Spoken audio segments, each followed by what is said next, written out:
In 2013, the initial announcement of Tequila Works' RiME was revealed, drawing on a largely positive response in critics and fans alike.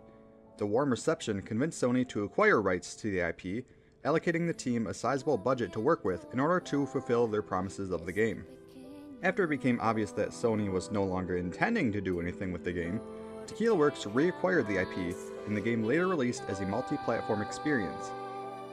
Even though its troubled upbringing left its fair share of scars, RiME upholds the aesthetic beauty it promised years ago, with a powerfully moving narrative entrenched within a magnificently mysterious island atmosphere.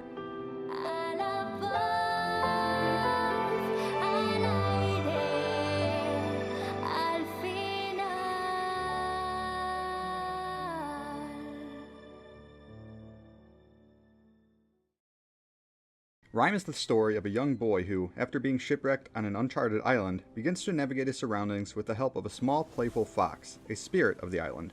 Contrary to what you'd think an island exploration game would play like, the game is segmented into 5 unique stages, each contributing into the bigger picture of the story.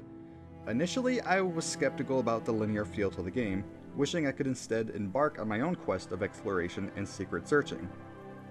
The stages don't have clear-cut beginnings and ends, bleeding into each other in a manner that's distinguishable when you take a step back, but when you're immersed, it's almost unnoticeable. At one point, you're cliff climbing hundreds of feet above dangerous waters as you approach a towering monolith in the distance, and before you know it, you're running through a scorched desert village in an attempt to escape the clutches of a giant aviary beast. Almost immediately, you become cognizant of the fact that the game is driven by narrative and not gameplay. Puzzle solving and exploration are included, but only necessitates the progression of the story. Exploration is shallow in the sense that your advancements are linear, restricting the areas where you can traverse to environments just large enough to incorporate the game's equally shallow puzzle solving.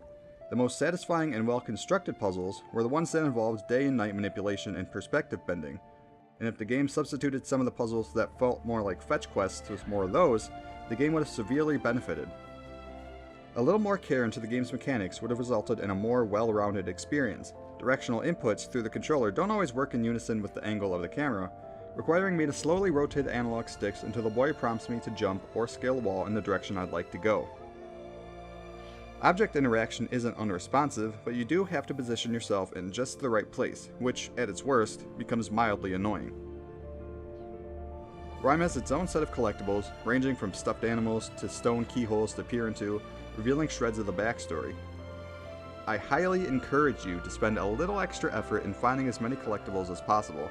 Not only do they reward some clever exploring, but they all influence your understanding and resonance with the story in a smart way I haven't seen all too often in other games.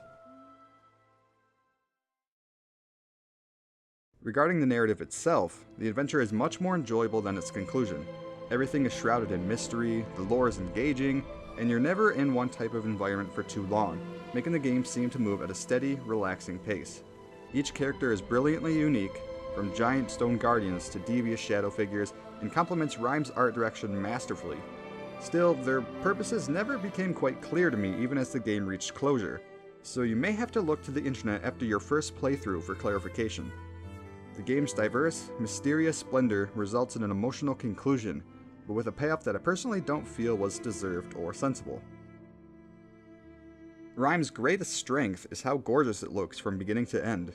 Even at its initial reveal in 2013, RiME was praised for its cel-shaded art style and deep, saturated palette. Even the environments that could easily appear bland have enough meticulous detail and eye-catching colors to match the visual compulsion of everything else. Tequila Works did not skimp out on any aspect of its eclectic game world. The game has a choppy movement to it though. It's slight, and is very quickly adjusted to, but I can't help to imagine how much stronger the game would look otherwise.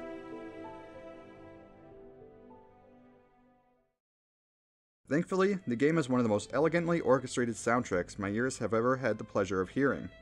The orchestra responsible managed to craft soft, emotional melodies throughout the game, blending scores together in ways that complements the pacing of the game as well as producing a level of emotional resonance that really helps convince you to progress forward. It's immersive, it's captivating, and is heavily influenced by beautiful surrealism. Lindsey Stirling, master of the violin, who gained traction into the mainstream through YouTube, lends her talents to one of the game's scores, which I currently have playing in the background of this video. I'll share a link to her YouTube page in the description so you can check out some of her other amazing works, including this song. RiME is more than justified in selling its 9-hour narrative at a $30 price point. Don't let its light exploration and puzzle solving features deter you, as those are only mild complaints for a game that's so masterfully stylized and strongly narrated that you'll savor every minute discovering the secrets of the island, even if its conclusion is difficult to justify.